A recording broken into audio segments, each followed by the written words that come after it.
Something is shifting again. You can feel it, can't you? It's different from anything you have felt before. Not the initial awakening, not that first crack of light breaking through.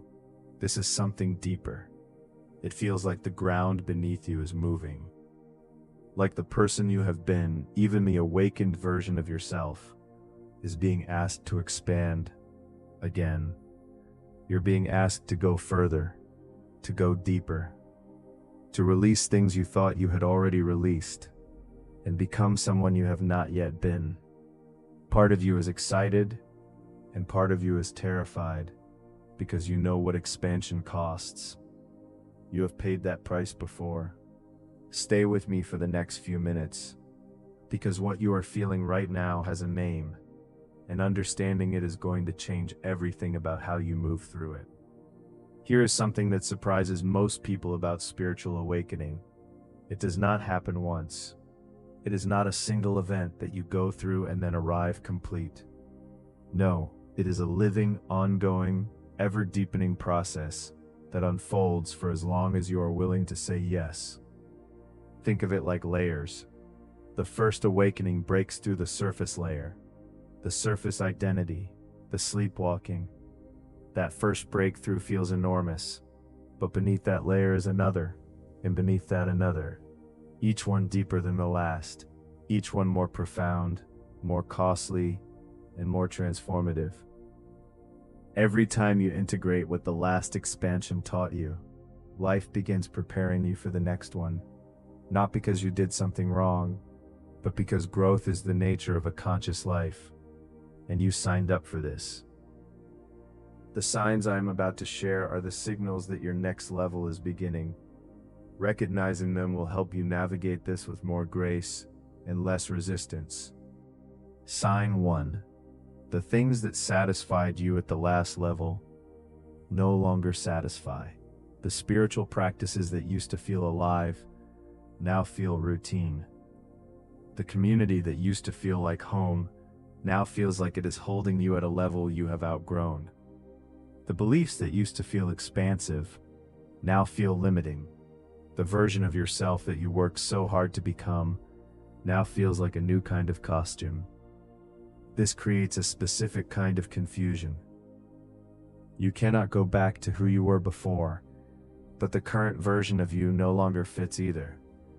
You are in between, again. And the in-between, as uncomfortable as it is exactly where the next level begins. Sign 2. Old wounds are surfacing again. You thought you had healed this. You did the work, you processed the grief, you forgave. And now, here it is again. The same wound, the same old pain, presenting itself one more time. And you wonder, did I not actually heal? Was all that work meaningless? No, here's what is actually happening. Healing happens in layers, just like awakening does. The first round of healing addresses the surface. The next round goes deeper, down to the root, down to the place where the wound first formed. The resurfacing is not failure. It is an invitation to heal at a level you were not yet ready to access before. Sign 3. Your circle is changing. Again, people who felt aligned are beginning to feel distant. Connections that felt essential now feel complete. And new people, people who carry something you have not encountered before, are beginning to appear. This is not betrayal. This is evolution. Every level of awakening calls forth a new circle, because every level produces a new version of you, and the new version of you needs people who can meet you where you are now, not where you were. Sign 4. You are being called to something bigger. The purpose that felt complete at the last level is beginning to feel small. The vision that felt bold is beginning to feel like a starting point rather than a destination. Something larger is pulling at you. Something that feels simultaneously exciting and impossible. Something that the current version of you cannot yet see how to achieve, but that the emerging version of you is being built specifically to carry. That pull is the next level calling, and it always arrives before you feel ready for it. Stay with me, because these next signs are the ones that most people misread completely. Sign 5. Increased synchronicities. Meaningful coincidences are multiplying. Numbers, symbols, themes, repeated messages arriving from completely unrelated sources, all pointing in the same direction. This is not imagination. This is the universe confirming that you are at a threshold. Synchronicities always increase at the entrance to a new level. They are the breadcrumbs that mark the path forward. Follow them. Sign 6. Heightened sensitivity. Everything feels more intense than usual. Emotions are closer to the surface. Energy is more palpable.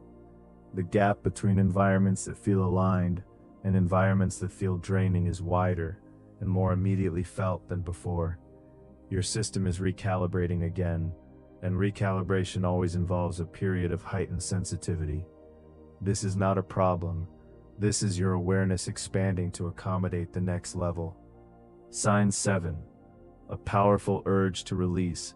Possessions you have been holding on to, identities that no longer fit, relationships that have run their course, commitments that were made by a version of you that no longer exists. There is a powerful, almost physical urge to simplify, to clear, to let go of everything that is not essential. This is the new level creating space for itself. Honor the urge, not recklessly, but honestly. Ask yourself what you are holding that belongs to the last level and not the next one, and begin the process of releasing it with gratitude. Sign 8. Unexpected joy breaking through.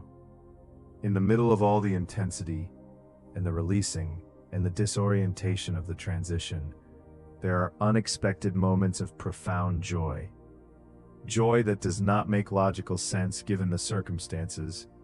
Joy that arrives unbidden in the middle of the difficulty. Joy that feels less like an emotion and more like a state of being that is becoming increasingly available to you. This joy is not denial. It is prophecy. It is your spirit tasting the frequency of the next level before your circumstances catch up. I want to be honest with you about something. The next level is always harder than the last one.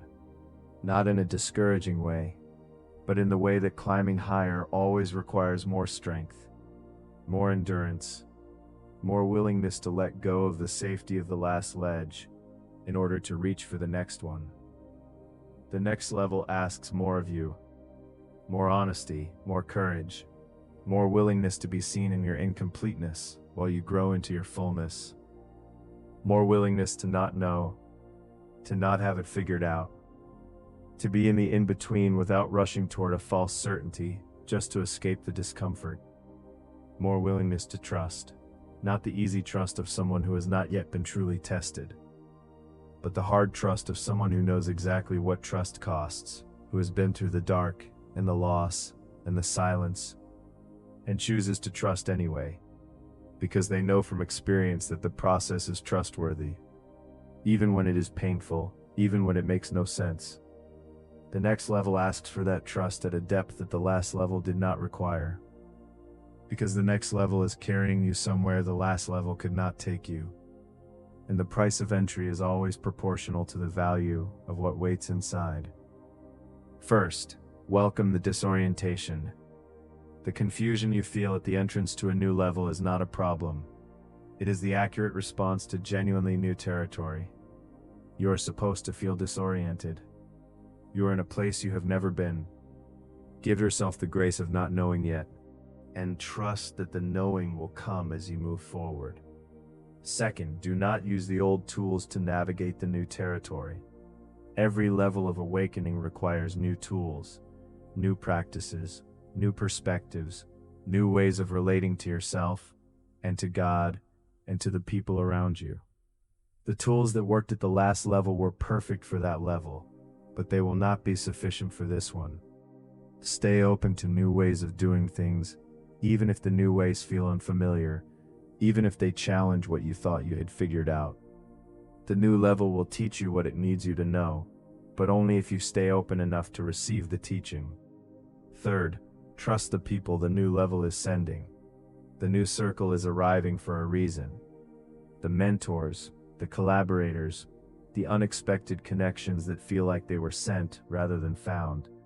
These people carry something specific for this specific level of your journey. Receive what they carry, even if it challenges you, especially then. Fourth, say yes before you feel ready. You will never feel fully ready for the next level. Readiness is not a feeling, it is a decision. And the decision to say yes to the next level, before you can see it clearly, before you feel equipped for it, before the fear has subsided, is the decision that moves you through the threshold. Say yes. The next level will teach you everything you need to know once you are inside it, but it cannot teach you anything while you are standing at the door. Your spiritual awakening is entering a new level, not because the last one failed, because it succeeded, because you did the work, paid the price, survived the process, and now life is ready to take you further, deeper, into more of who you actually are, into more of what you are actually made for. The signs are already there, you already feel it, and what you feel is real. The next level is not coming, it is already here, and it is waiting for one thing, your yes. If this described exactly what you are going through right now, please share it with someone who needs to know their expansion is not a crisis. It is a calling. Subscribe to Sacred Chosen Journey for weekly messages made specifically for you. And drop a prayer in the comments if you felt this one in your soul. Let us know you're ready for the next level.